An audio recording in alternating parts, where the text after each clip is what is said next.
다 같이 사도신경함으로 우리 신앙을 고백하겠습니다. 나는 전능하신 아버지 하나님, 천지의 창조주를 믿습니다. 나는 그의 유일하신 아들, 우리 주 예수 그리스도를 믿습니다. 그는 성령으로 잉태되어 동정녀 마리아에서 나시고 본디오 빌라도에게 고난을 받아 십자가에 못 박혀 죽으시고 장사된 지 사흘 만에 죽은 자 가운데에서 다시 살아나셨으며 하늘에 오르시어 전능하신 아버지 하나님 우편에 앉아 계시다가 거기로부터 살아있는 자와 죽은 자를 심판하러 오십니다. 나는 성령을 믿으며 거룩한 공교회와 성도의 교제와 죄를 용서받는 것과 몸의 부활과 영생을 믿습니다. 아멘.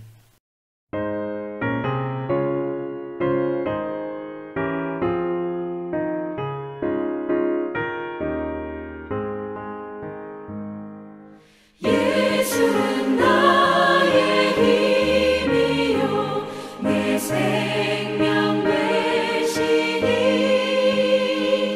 구주 예수 떠나 살면 죄 중에 빠지리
하나님, 시편의 다윗의 기도를 오늘 나의 기도로 고백하며 예배의 문을 엽니다. 오늘도 예배하게 하심에 감사드립니다. 여호와여, 내 마음이 교만하지 아니하고 내 눈이 오만하지 아니하오며 내가 큰 일과 감당하지 못할 놀라운 일을 하려고 힘쓰지 아니하나이다. 실로 내가 내 영혼으로 고요하고 평온하게 하기를 젖된 아이가 그의 어머니 품에 있음 같게 하였나니 내 영혼이 젖된 아이와 같도다. 이스라엘아, 지금부터 영원까지 여호와를 바랄지어다. 시편 131편 말씀. 아멘. 오늘 우리에게 주신 말씀을 레위기 18장 4절에서 5절 말씀입니다. 레위기 18장 4절에서 5절 말씀, 제가 말씀을 봉독해 드리도록 하겠습니다. 너희는 내 법도를 따르며 내 규례를 지켜 그대로 행하라. 나는 너희의 하나님 여호와이니라. 너희는 내 규례와 법도를 지키라. 사람이 이를 행하면 그로 말미암아 살리라. 나는 여호와이니라. 아멘. 할렐루야. 우리 사랑의 창일한교회 성도님들 사랑하고 축복합니다. 하나님의 크신 은혜가 여러분의 삶에 차고 넘치기를 소망합니다. 지난주 주일에도 말씀드렸던 것처럼 믿음생활 체크표 잘하고 계시죠? 꾸준히 해 가시면 너무 좋을 것 같습니다. 더불어 설 명절 가정예배에서 다음 주에도 간구할 텐데요. 여러분 꼭 기억하셔서 작은 실천을 통해서 우리 자녀들 또 우리 가정이 바뀌는 것입니다. 그래서 여러분들 꼭 가정예배에서 교회에서 오셔서 가져가셔서 예배를 꼭 드리셨으면 좋겠고요.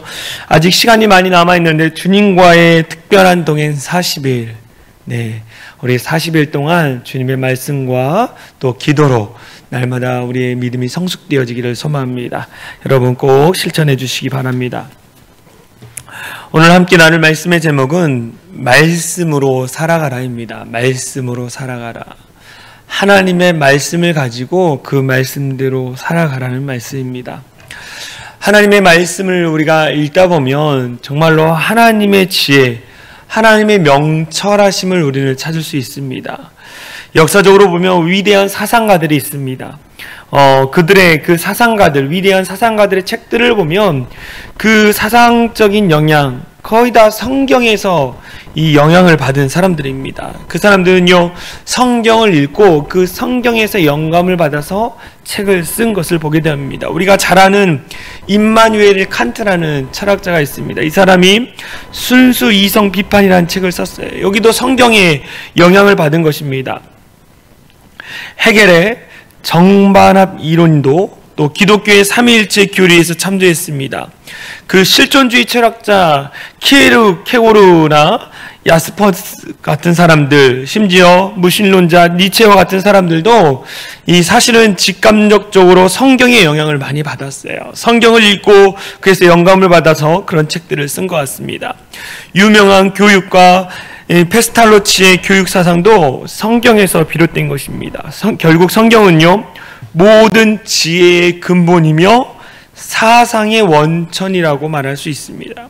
성경은 세상의 모든 지혜의 근본이며 사상의 원천이라고 말할 수 있다라는 거예요. 그래서 모든 지혜가 하나님의 말씀으로 나왔다라는 것을 우리는 깨닫게 되집니다. 그런 의미에서 하나님의 법도와 규례는 우리 인간의 삶의 지표라는 거예요. 그래서 늘 우리가 말씀을 읽고 묵상하는 이유는 우리의 인생의 길, 지혜가 그 가운데 담겨있기 때문입니다. 우리가 굳이 어려운 철학적 사상이나 무슨 논리를 제시하지 않더라도 정말 인간의 그 평범한 삶의 지표는 성경에 다 기록되어 있는 거예요. 그래서 여러분 성경 말씀을 많이 읽으시기 바랍니다. 지금 우리 주보에다가 매일 4장씩 성경을 읽을 수 있도록 기록해 놓았어요. 이 시간이 되시는 분들은 성경을 더 많이 읽으십시오. 성경을 읽고 그 말씀을 묵상하고 그 말씀이 나의 말씀이 되도록 끊임없이 그 말씀을 곱씹는 거예요. 묵상이라는 단어의 의미는 뭐냐면 말씀을 되뇌이다라는 뜻이 있어요. 하나님의 말씀을 읽고 다시 한번 생각하고 읽고 생각하고 다시 곱씹어서 그 말씀이 나의 삶에 그대로 나타나도록 하는 것이 묵상이라는 거예요. 그래서 묵상이 참 중요합니다, 여러분. 하나님의 말씀을 묵상하십시오. 특별히 사순절 기간 우리가 계속적으로 간구하는 것처럼 특별한 동행, 주님과의 특별한 동행 40일, 이 말씀, 이 안에 기록되어 있는 말씀을 읽고 그 다음에 기도의 내용을 읽기만 해도 은혜가 되는 거예요. 그런데 아침에 읽고 저녁에 읽으면 더 큰 은혜가 있는 것입니다.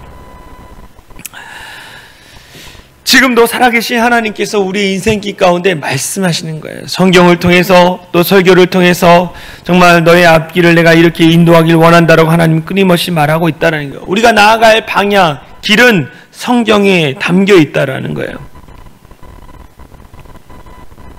하나님은요, 이 간절한 마음으로 하나님의 말씀을 듣기를 원하는 사람, 그 사람에게 하나님은 말씀을 들려주고 계시다라는 거예요. 우리가 어떤 문제가 닥쳐서 고민하고 있습니다. 낙심하고 있어요. 그러면 하나님 앞에 나와 눈을 감고 기도합니다. 하나님, 이 문제가 왜 나에게 일어났습니까? 하나님 어떻게 해야 합니까? 라고 하나님 앞에 간구하면, 간절히 기도하면 어떻게 합니까? 하나님이 마음을 주시는 거예요. 하나님이 생각을 주시는 거예요. 해결할 수 있는 길을 보여주시고 또 말씀을 통해서 깨닫게 해주는 거예요.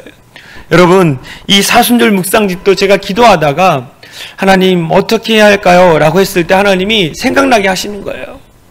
40일 동안 성도들과 함께 말씀을 나누고 또 함께 기도하면서 더 은혜의 자리 가운데 나아가라. 그러기 위해서 어떻게 해야 할까요? 묵상집을 만들어라. 제 마음에 주시는 거예요. 그러니까 제가 이 묵상집을 함께 만들어서 우리 성도들과 함께 나누고 그 말씀을 통해서 같이 은혜를 나누고자 합니다. 하나님은요, 우리가 기도할 때마다, 우리가 하나님 앞에 질문할 때마다 하나님께서는 우리에게 말씀해 주시는 거예요. 우리가 하나님 앞에 질문하고 또 듣고 순종하는 것, 그것이 너무나 중요하다는 거예요. 우리가 하나님의 말씀을 들었으면, 하나님이 우리에게 말씀을 해주셨으면 그것을 우리는 어떻게 합니까? 실천해야 한다는 거예요. 만약 제가 하나님이 주신 마음을 듣고 내가 순종하지 않았으면 묵상집도 없고 그냥 남들이 똑같은 사순절 그냥 보낼 수도 있어요. 그러나 하나님 주신 말씀을 마음에 새기면서 어떻게 했습니까? 묵상집을 만들었어요.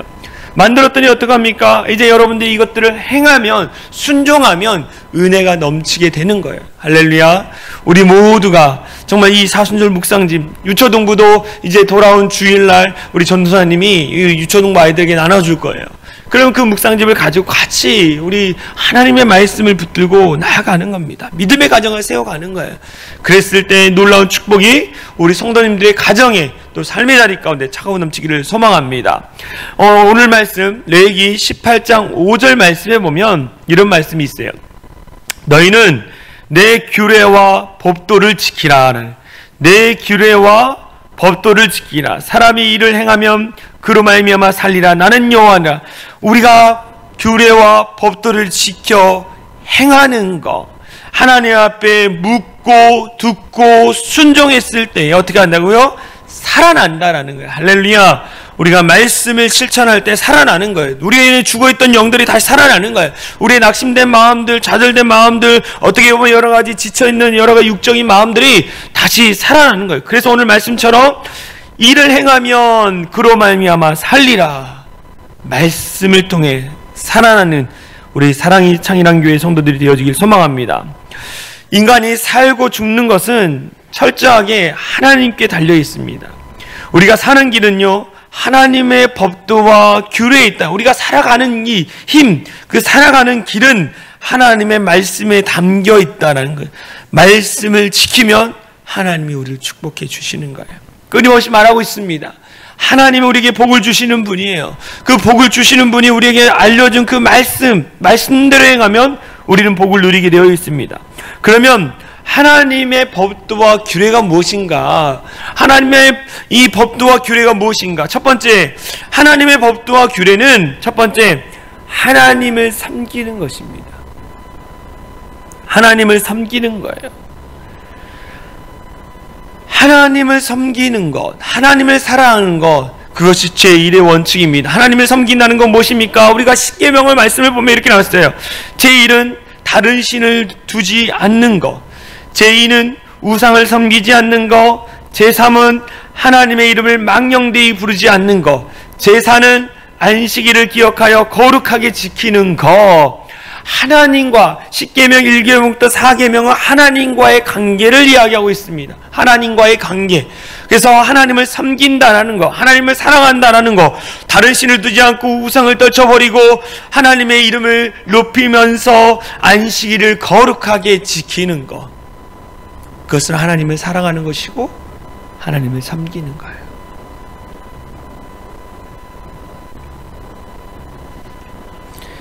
이를 지키면 하나님께서 이 가정에 축복하시고 영원히 함께 하실 거라고 오늘 말씀하고 있습니다.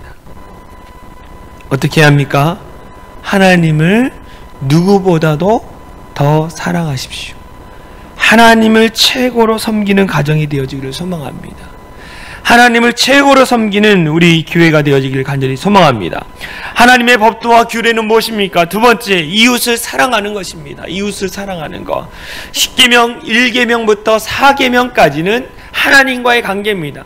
그렇다면 이 5계명부터 10계명까지는 무엇입니까? 그것은 사람과의 관계라는 거예요. 자신의 부모를 공경하는 것, 살인하지 않는 것, 사람을 미워하지 않는 것, 간음하지 않는 것, 도적질하지 않는 것, 거짓말하지 않는 것, 탐내지 않는 것, 그 모든 것이 무엇입니까? 이웃을 사랑하는 거라는 거예요.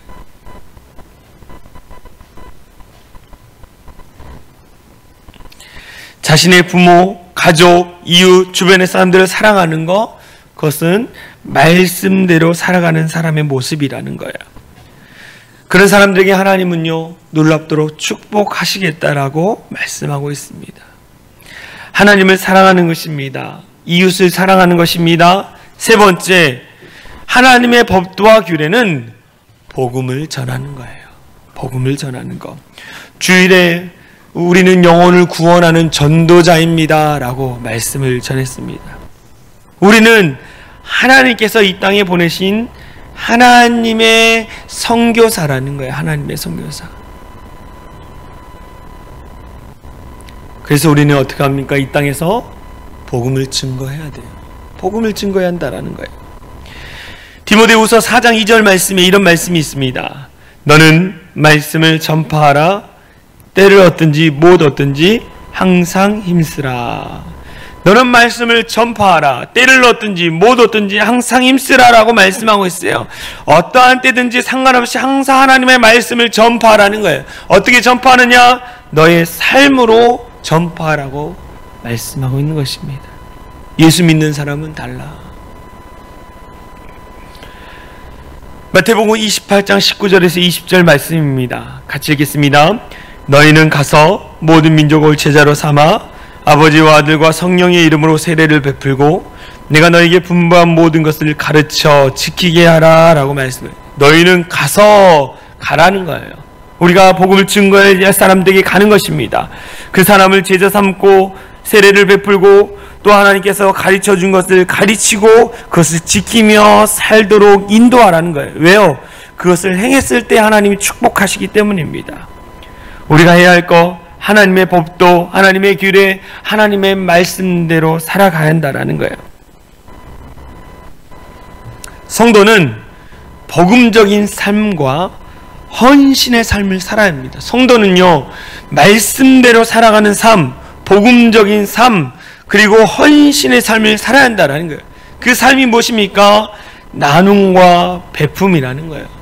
또 복음을 전가하는 것입니다. 이것이 성도의 의무라는 거예요. 성도라는 것은요, 하나님이 주신 것을 함께 나누고 또 복음을 증거하는 자라는 거예요. 그랬을 때 하나님이 어떻게 하냐? 오늘 우리의 말씀처럼 우리의 삶에 놀라운 축복을 더해 주시겠다라는 거예요. 여러분, 이번 설 명절이 다가오고 있습니다. 온 가족이 함께 모여서 예배하며 복음을 증거하십시오. 주님의 살아계심을 증거하십시오. 그리고 여러분이 그 낮은 자리에서 섬기는 일들을 감당하십시오. 그래서 예수 믿는 가정, 예수 믿는 사람은 다르다는 이야기가 넘쳐나기를 간절히 소망합니다. 그래서 하나님께서 베풀어 주신 축복을 누리며 살아가는 우리 사랑의 창이라는 교회 모든 성도들이 되어지길 간절히 소망합니다. 이 시간 합심으로 같이 기도하기 원합니다. 하나님, 코로나19가 속히 종식되게 하여 주시고 모든 어려움의 문제가 해결될 수 있도록 이 시간 주여 한번 외치며 간절히 기도하겠습니다. 기도합니다. 주여.